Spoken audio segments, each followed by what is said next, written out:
വന്ന രാത്രി ഞങ്ങൾ കത്തീഡ്രലിൻ്റെ അടുത്തേക്ക് എല്ലാവരും കൂടി ഒന്ന് പോയി. രാത്രിയിലൊരു നിലാവിലൊക്കെ കണ്ടു കഴിഞ്ഞാൽ പെട്ടെന്നൊരു അന്യഗ്രഹ ജീവി അല്ലെങ്കിൽ ഒരു വലിയ വന്യജീവി വന്ന് ഇങ്ങനെ നിൽക്കുന്ന പോലെ തോന്നും. ഞാനും രാജും സജിനും ഒക്കെ കൂടിയിട്ട് മുനീറും ചേർന്നിട്ട് ഞങ്ങൾ ആ സ്ട്രീറ്റിലൂടെ വീണ്ടും നടന്നു. ആ മരിച്ചുപോയ ആത്മാക്കളുടെ പ്രസൻസുള്ള തണുത്ത കാറ്റേറ്റ് ഞങ്ങൾ കുന്നിറങ്ങി.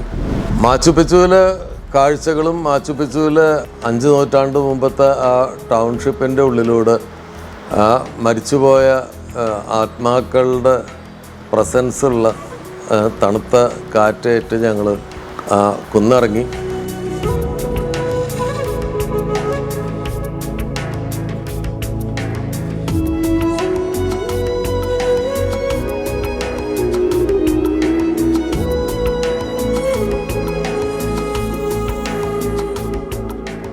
കയറിയ വഴിയിലൂടെ അല്ല താഴേക്ക് വന്നത്. താഴേക്ക് വരാൻ വേറൊരു വഴിയുണ്ട്.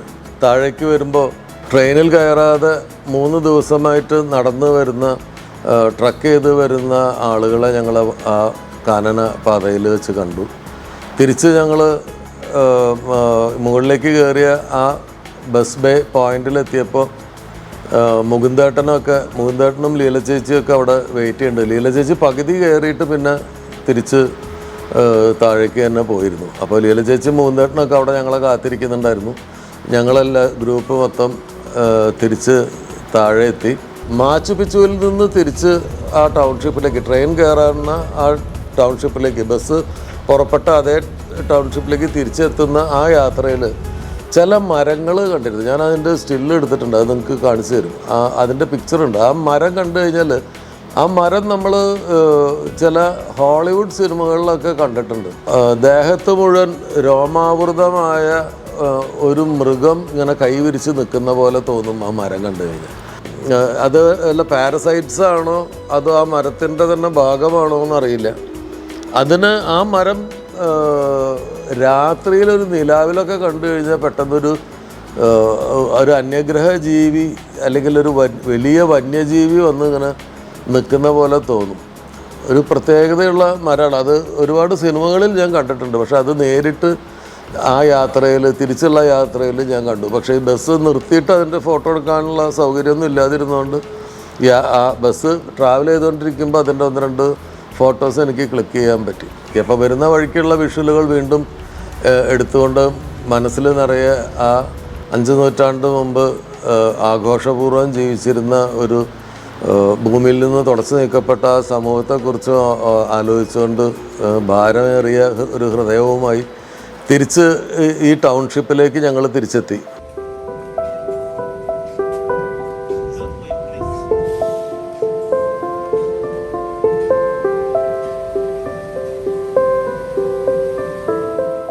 പിന്നീട് ഞങ്ങൾക്കുള്ള ട്രെയിൻ ഉച്ചയ്ക്ക് ശേഷമായിരുന്നുകൊണ്ട് അവിടെ ഒരു റെസ്റ്റോറൻറ്റിലാണ് ഞങ്ങൾക്ക് ഭക്ഷണമൊക്കെ. ആ ടൗൺഷിപ്പിൽ റെസ്റ്റോറൻറ്റിലാണ് ഉച്ചഭക്ഷണം അറേഞ്ച് ചെയ്തിരുന്നത്. വൈനും കാര്യങ്ങളൊക്കെ ആയിട്ടുള്ള ഒരു ലഞ്ചാണ്. അങ്ങനെ എല്ലാവരും ഈ നടന്നതിൻ്റെ തളർച്ചയും ഒക്കെ വൈനുകളിലും ബിയറുകളിലും ഒക്കെ ചാലിച്ച് ഭക്ഷണം കഴിക്കാൻ തുടങ്ങുമ്പോൾ അവിടേക്ക് പെറൂവിയൻ നാടോടി ഗായകർ വന്നു കയറി.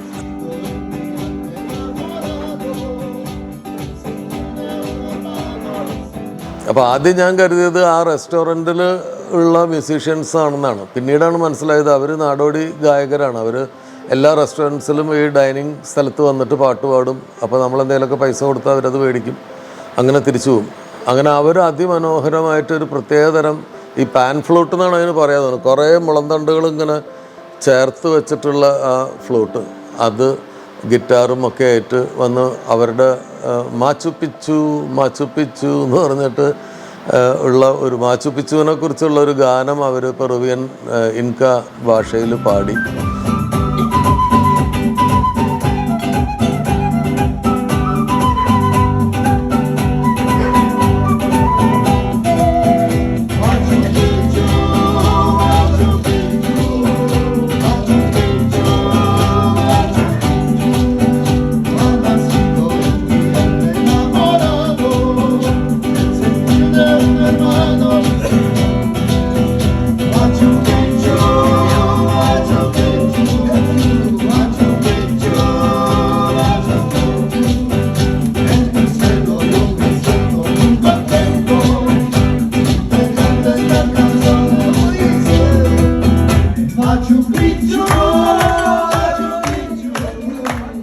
അത് കഴിഞ്ഞ് ലഞ്ചൊക്കെ കഴിഞ്ഞിട്ട് പിന്നെയും കുറച്ച് സമയം ഉണ്ടായിരുന്നുകൊണ്ട് എല്ലാവരും അവിടെ ഇറങ്ങി അവിടെ നിന്നുള്ള ക്യൂരിയോ ഷോപ്പുകളിൽ നിന്നൊക്കെ സാധനങ്ങളൊക്കെ മേടിച്ചു. ഒരു ചെറിയ ആ വലിയ നദിയുടെ ഒരു കൈവഴി, ഈ നേരത്തെ കണ്ട ലോക്കുകൾ ഇട്ടിട്ടുള്ള ബ്രിഡ്ജിൻ്റെ താഴെക്കൂടെ ഒഴുകുന്ന പുഴയുടെ ഒരു കൈവഴിയുടെ മീതെയാണ് ഈ ഹോട്ടൽ. അപ്പോൾ ഈ ഹോട്ടലിൽ ഭക്ഷണം കഴിക്കുന്നിടത്ത് താഴേക്ക് നോക്കിയാൽ ആ പുഴ കാണാം. അങ്ങനെ അവിടുന്ന് അത് കഴിഞ്ഞ് അതിൻ്റെ പുറത്തേക്ക് ഇറങ്ങി എല്ലാവരും പർച്ചേസിങ്ങിനൊക്കെ പോയി. ഞാൻ ഇൻക ക്രോസ്, കല്ലിലുണ്ടാക്കിയിട്ടുള്ള സ്റ്റോണിലുണ്ടാക്കിയിട്ടുള്ള ഇൻക ക്രോസ് ഒരെണ്ണം മേടിച്ചു. ചില കയ്യിലൊക്കെ കെട്ടുന്ന ചില ആഭരണങ്ങൾ വാങ്ങിച്ചു. ഇതിനെക്കുറിച്ചുള്ള ഒരു മെമ്മറീസിന് വേണ്ടിയിട്ട് നമ്മളെടുക്കുന്നത് എന്തായാലും അമേച്ചർ ഫോട്ടോസാണ്. അപ്പോൾ അവിടെ പ്രൊഫഷണൽസ് എടുത്തിട്ടുള്ള മാച്ചു പിച്ചുവിൻ്റെ ഫോട്ടോ കളക്ഷൻ്റെ ഒരു ബുക്ക് മേടിച്ചു. അത് ഭയങ്കര വിലയാണ് അവിടെ. അതിന് പ്രത്യേകിച്ച് ടൂറിസ്റ്റുകളെ ചൂഷണം ചെയ്യുന്ന പരിപാടി തന്നെയാണ്. അതിന് ഭയങ്കര വിലയാണ്. എന്നാലും ഞാൻ ഈ മാച്ചു പിച്ചുവിനോട് തോന്നിയ ഒരു ഹൃദയം കൊണ്ടുള്ള അടുപ്പം കൊണ്ട് ഞാൻ ആ ബുക്ക് മേടിച്ചു. വളരെ മനോഹരമായിട്ടുള്ള പിക്ചേഴ്സുള്ള ഏതോ വിദേശ സഞ്ചാരി വന്നെടുത്ത ഫോട്ടോസിൻ്റെ ഒരു ബുക്കാണ്. ആ ബുക്ക് ഒരെണ്ണം മേടിച്ചു. കൊച്ചു കൊച്ചു കൗതുകകരമായ സാധനങ്ങൾ മേടിച്ചു. അതേസമയം മറ്റ് യാത്രികർ, ഇപ്പോൾ ഡെന്നിയും ഭാര്യയും ജോസും ഭാര്യയും, ചേർത്തലയിൽ നിന്നുണ്ടായിരുന്ന ജോസും ഭാര്യയും സതീഷ് മേനോനും ഭാര്യയും ഒക്കെ ഇങ്ങനെ പർച്ചേസ് ചെയ്ത് കൂട്ടുന്നുണ്ട്. ഒരുപാട് സാധനങ്ങളൊക്കെ അവർ മേടിക്കുന്നുണ്ട്. ഞാൻ പക്ഷേ ഒരു മിനിമൽ ലെവലിലുള്ള സാധനങ്ങൾ മാത്രമാണ് വാങ്ങിയത്. അവിടെ ഞങ്ങൾ കുറച്ച് നേരം വെയിറ്റ് ചെയ്തു. അപ്പോൾ ലീല ചേച്ചി എന്തൊക്കെയോ ചെറിയ ചെറിയ ക്യൂരിയോസൊക്കെ മേടിച്ചിട്ടുണ്ട്. ഞങ്ങൾ ഈ മാച്ചു പിച്ചുവിനെ കുറിച്ചൊക്കെ സംസാരിച്ച് ഞങ്ങളവിടെ നിന്നു. അപ്പോൾ അവിടെ വീണ്ടും തെരുവിൽ പ്രകടനം നടത്തുന്ന ആളുകൾ, പാട്ട് പാടുന്നവർ, അവരൊക്കെ അവിടെ വന്നു. തിരിച്ച് ഞങ്ങളെല്ലാവരും ട്രെയിനിലേക്ക് നടന്നു പോകുന്ന സമയത്ത് ഞാൻ മാച്ചു പിച്ചു എന്ന് എഴുതിയിട്ടുള്ള ഒരു പച്ച നിറത്തിലുള്ള ഒരു തൊപ്പി മേടിച്ചു. അങ്ങനെ തിരിച്ച് ഞങ്ങൾ ട്രെയിനിൽ പോയി. തിരിച്ചു വരുമ്പോൾ എല്ലാവരും അങ്ങോട്ട് പോയിരുന്ന പോലെയുള്ള ബഹളമൊന്നുമില്ല. എല്ലാവരും ട്രെയിനിൽ കയറിയപ്പോഴേക്കും ഈ ഭക്ഷണം കഴിച്ച് കഴിഞ്ഞതിൻ്റെയും നടന്നതിൻ്റെയും കയറ്റം കയറിയതിൻ്റെയൊക്കെ ക്ഷീണത്തിൽ ചെറുതായിട്ട് മയങ്ങി. എല്ലാവരും തിരിച്ച് ട്രെയിൻ കയറിയ ആദ്യത്തെ ആ സ്റ്റേഷനിലേക്ക് ഞങ്ങൾ തിരിച്ചു വന്നു.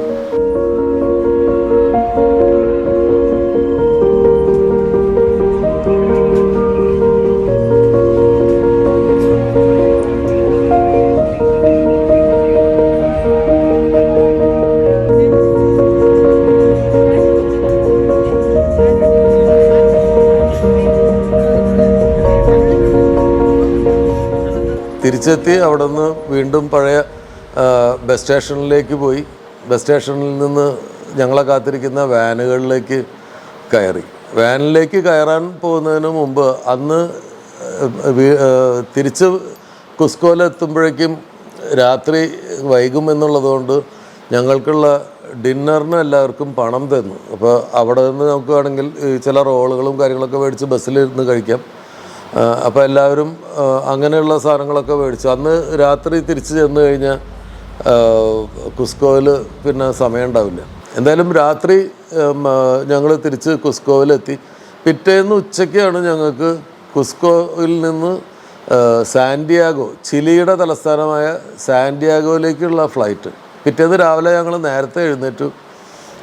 രാവിലെ വീണ്ടും കുസ്കോയിൽ ഞങ്ങൾ താമസിച്ച ജോസ് അന്റോണിയോ എന്നാണ് ആ ഹോട്ടലിൻ്റെ പേര്, ജോസ് അന്റോണിയോ.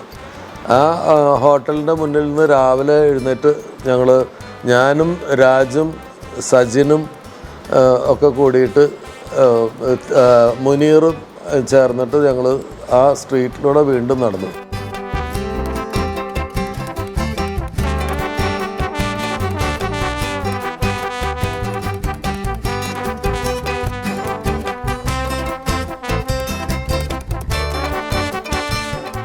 ഈ സ്ട്രീറ്റിൽ കുറേ വാൾ പെയിൻറ്റിങ്ങുകളുണ്ട്. പഴയ ഇൻക വംശജരുടെ യുദ്ധത്തിൻ്റെയൊക്കെ സ്മരണകൾ ഉണർത്തുന്ന വളരെ നീളം കൂടിയ ചുമര് മുഴുവൻ ഉൾപ്പെടുത്തിയിട്ട് ചെയ്തിട്ടുള്ള ചില ചുവർ ചിത്രങ്ങൾ, നഗര ചത്തുരത്തിൽ തന്നെയുള്ള ഒരു വാട്ടർഫോള് പോലെ ഒരു ആർട്ടിഫിഷ്യലി ക്രിയേറ്റ് ചെയ്തിട്ടുള്ളൊരു വാട്ടർഫോള്. പിന്നെ ഈ കുസ്കോ നഗരത്തിൻ്റെ സെൻറ്ററിൽ ഒരു റൗണ്ട് അബൌട്ട് ഉണ്ട്. ആ റൗണ്ട് അബൌട്ടിലുള്ള ചില പ്രതിമകൾ, വെൽക്കം ടു കുസ്കോ എന്ന് മലകളിൽ എഴുതിയിട്ടുള്ള എഴുത്ത്.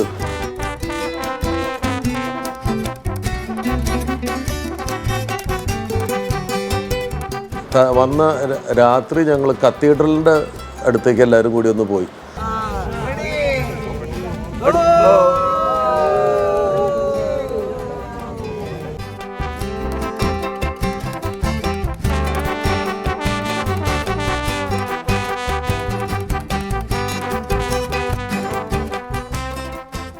ആ കത്തീഡ്രലിൻ്റെ മുൻവശത്ത് അങ്ങോട്ടുള്ള യാത്രയിൽ വഴിയിൽ ഒരു ഹോട്ടൽ, ഒരു റെസ്റ്റോറൻറ്റ് കണ്ടു. ആ റെസ്റ്റോറൻറ്റിൻ്റെ പേര് ഇന്ത്യൻ കുസീൻ എന്നാണ്. ഇന്ത്യൻ എന്ന് കണ്ടപ്പോൾ ഉള്ളൊരു കൗതുകം ഭയങ്കര വലുതായിരുന്നു. പക്ഷെ നോക്കുമ്പോൾ അത് നമ്മുടെ ഈ പഞ്ചാബി ലൈനിലുള്ള ഭക്ഷണമൊക്കെ കിട്ടുന്ന ഒരു ഇന്ത്യൻ കുസീനാണ്.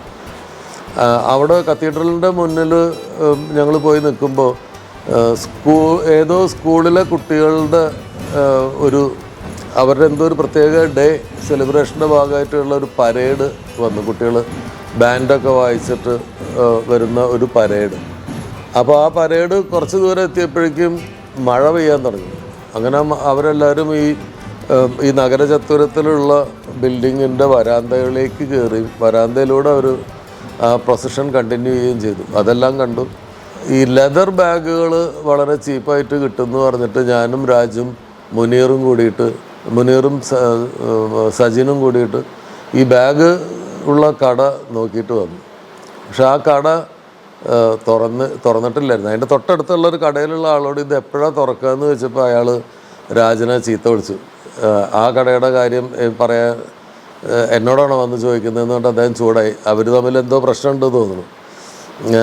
എന്തായാലും ഞങ്ങൾ വീണ്ടും പോയിട്ട് പിന്നെ നോർത്ത് സൈഡ് എന്ന് പറയുന്ന കമ്പനിയുടെ ഒരു വലിയ ഷോറൂം കണ്ടു. അവിടെ റിഡക്ഷൻ സെയിൽ എന്നൊക്കെ എഴുതി വെച്ചിട്ടുണ്ടായിരുന്നു. അപ്പോൾ അവിടെ നിന്നൊരു ബാക്ക് പാക്ക് മേടിച്ചു ഞാൻ. അതിൻ്റെ പൈസ ഞാൻ കൊടുക്കാൻ ശ്രമിച്ചപ്പോൾ രാജ് സമ്മതിച്ചില്ല. അത് രാജിൻ്റെ ഗിഫ്റ്റാണെന്ന് പറഞ്ഞ് ആ ബാക്ക് പാക്ക് രാജാണ് മേടിച്ചത്. അങ്ങനെ തിരിച്ച് ഞങ്ങൾ ഓടി ഹോട്ടലിൽ വന്നു. ഹോട്ടലിൽ നിന്ന് അപ്പോഴേക്കും എല്ലാവരും പെട്ടിയൊക്കെ എടുത്ത് പുറത്തിറങ്ങി നിൽക്കുന്നുണ്ട്. വണ്ടി കാത്ത് നിൽക്കുന്നുണ്ട്. ഞങ്ങളും ഞങ്ങളുടെ പെട്ടിയും സാധനങ്ങളൊക്കെ എടുത്ത് പുറത്ത് വെച്ചു.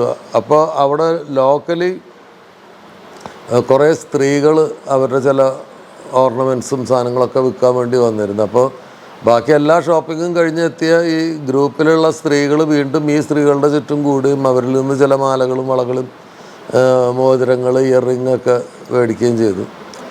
അപ്പോൾ അതിൽ ഒരു സ്ത്രീ എന്നോട് വലിയ സൗഹൃദമൊക്കെ കാണിച്ച് എനിക്ക് ചില പ്രത്യേക തരം സ്റ്റോണുകളൊക്കെ എടുത്ത് കാണിച്ചത്. എൻ്റെ കയ്യിലുള്ള കെട്ടും പൂട്ടൊക്കെ കണ്ടപ്പോൾ അവർക്ക് തോന്നി ഞാൻ അത്തരം സാധനങ്ങളുടെ ഒരു ആരാധകനാണ്. അങ്ങനെ അവർ കുറേ കല്ലുകളും സാധനങ്ങളൊക്കെ തന്നു. അവരിൽ നിന്ന് ഞാനും മേടിച്ചു. എന്നിട്ട് തിരിച്ച് ഞങ്ങൾ ഈ ജോസ് ആൻ്റോണിയോയുടെ മുമ്പിലാണ് ഈ പേയ്മെൻറ്റിൻ്റെ ജോലികൾ നടക്കുന്നതുകൊണ്ട് കുറച്ച് ദൂരെയാണ് വണ്ടി നിർത്തുന്നത്. അവിടേക്ക് പട്ടിയും വലിച്ച് എല്ലാവരും പോയി.